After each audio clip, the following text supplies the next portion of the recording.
Just finished installing the Foreman style bumper on the Rancher.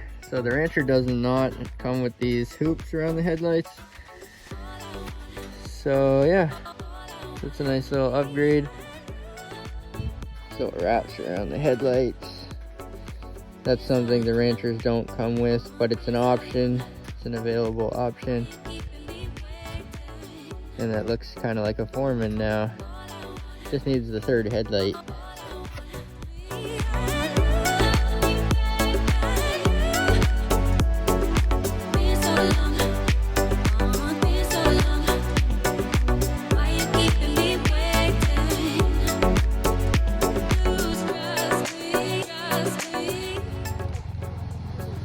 Ooh, shiny boy. That's our first bath.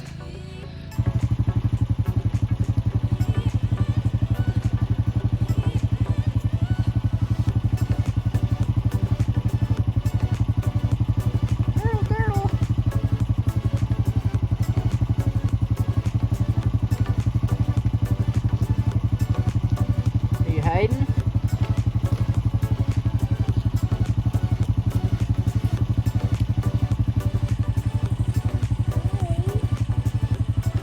I think he's hiding in this shell. Oh.